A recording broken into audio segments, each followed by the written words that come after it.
Selamat pagi anak didik ibu semua.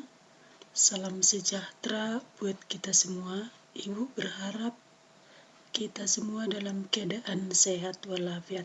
Nah, hari ini pada hari Sabtu 22 Agustus 2020 kita akan belajar tentang cara hewan melindungi diri dari musuhnya. Pada umumnya, hewan memiliki bagian tubuh yang berguna untuk melindungi diri dari serangan musuh. Perhatikanlah bagian tubuh beberapa hewan yang digunakan untuk melindungi diri dari serangan musuh pada uraian berikut. Nah, di sini ada contohnya hewan belalang sembah. Hewan ini menyesuaikan diri dengan kondisi tempatnya atau disebut juga dengan istilah kamuflase. Misalnya, belalang daun dan belalang sembah. Belalang sembah mempunyai bentuk dan warna tubuh menyerupai daun. Hal ini menyulitkan pemangsa untuk mengetahui keberadaannya. Kemudian, di sini ada lagi hewan bunglon. Bunglon ini menyesuaikan diri dengan mengubah warna kulitnya sesuai tempatnya berada. Misalnya, ketika bunglon berada di batang kayu, warna kulitnya berubah dari hijau menjadi kecoklatan dan kehitaman ataupun sebaliknya. Nah, perubahan warna ini membuat bunglon mampu membaur dengan lingkungannya. Jadi, kemampuan bunglon mengubah warna disebut mimikri. Selanjutnya, hewan cecak.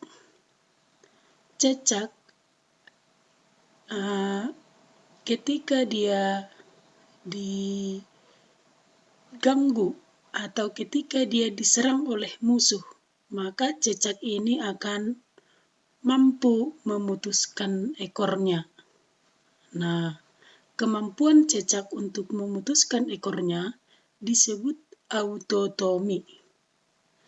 Kemudian, untuk beberapa waktu kemudian, ekor daripada cecak tersebut akan muncul kembali ataupun tumbuh kembali.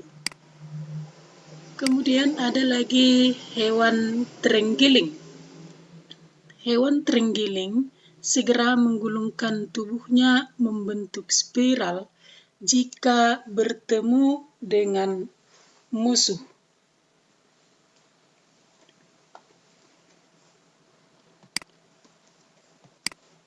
Kemudian ada lagi cumi-cumi. Nah, cumi-cumi ini hidup di air ataupun di perairan. Cumi-cumi melindungi diri dari musuh dengan cara menyemburkan cairan seperti tinta ke dalam air, sehingga musuh tak dapat melihatnya. Di saat itulah cumi-cumi berenang dengan cepat untuk menghindari musuhnya. Kemudian ada lagi di sini walang sangit. Walang sangit ini melindungi diri dari musuh dengan cara mengeluarkan bau yang sangat menyengat sehingga musuhnya pun menjauhinya, maka dia akan selamat dari serangan musuh. Kemudian ada lagi siput. Siput memiliki pelindung tubuh yang sangat keras atau disebut juga dengan rumah siput. Hewan ini melindungi diri dari musuh dengan cara memasukkan tubuh ke dalam rumahnya.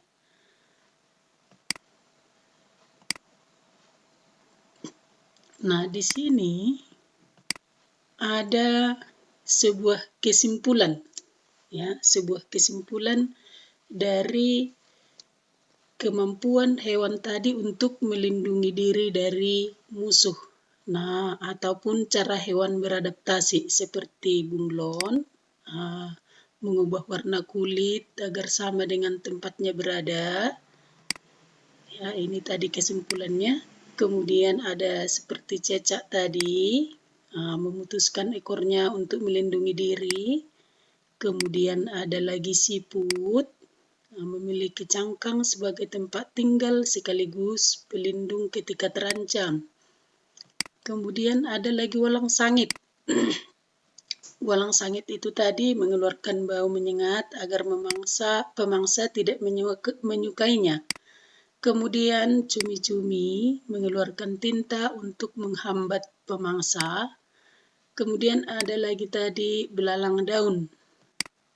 Hinggap pada daun menyesuaikan warna serta bentuk tubuhnya. Nah, kira-kira demikianlah